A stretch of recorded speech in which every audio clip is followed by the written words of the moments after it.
if you're in the market for a brand new MTB fork, this video is gonna be perfect for you because I'm gonna be giving you guys my best tips on buying a new fork for your mountain bike.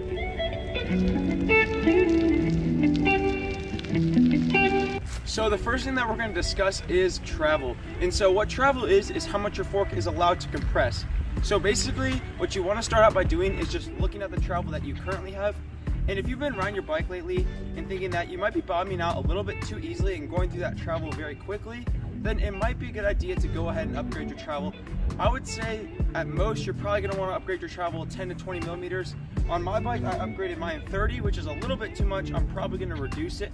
And that's another thing, is you can reduce the travel on forks. So the travel is not set in stone. So if you really need to, you can always adjust it. Now we're going to talk about something that you really cannot change, and that is your wheel size and axle. So both these things are pretty much set in stone and you're not going to be able to change them on your new fork.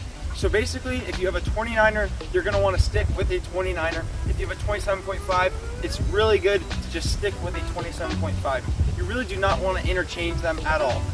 And another thing is it might say 27.5 plus, and that just means that it's a little bit wider so it can fit a tire that's a little bit bigger, say like a 2.8 or 3.0.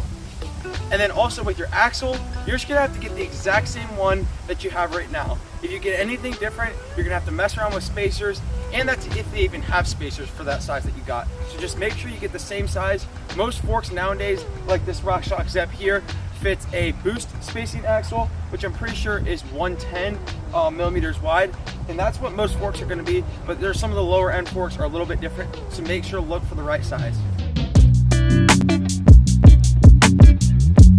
Now we're going to talk about the stanchion diameter, and before we get into it, you might be asking, what even are stanchions? So they're the upper part of your fork, also referred to as uppers, and they're what actually goes through the travel to dictate how much fork travel you actually have. But basically, one thing you want to remember with the stanchions is that they're also going to dictate how flexy your fork is through the rough parts of the trail. So let's say you had a 34 millimeter fork on your trail bike, let's say, and you notice that in the rough sections of trail, it's very, very flexy.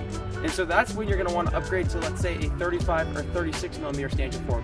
With upgrading your stanchions, I would only go up maybe 1 to 2 because it makes a heck of a lot of difference when you go up just 1. So even 2 is going to be very noticeable out there on the trail.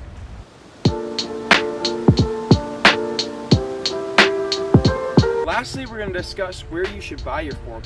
And what I'm going to say is that used forks are definitely the way to go because you can get very good deals on them, and you can get a fork that's almost brand new like I did here with this RockShox Zep for a few $100s off, which is really nice. I recommend Pink Bike and Facebook Marketplace because you can find some very good deals. I got this fork here for $400 on Pink Bike, and it's like $850 new, so I think that's a very good deal. So remember, buying used is always good. One thing you do want to look out for is make sure there's no scratches on your stanchions or uppers, because if there is, it's going to cause so many problems down the line and you do not want to deal with those. So as long as you have no scratches on your stanchions and there's no oil leaking from the fork, it's going to be really good for you.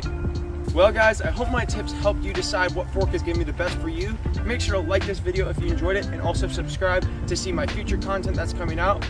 And also check out my Instagram right there for more content from me. And yeah, see you guys in the next one. Peace.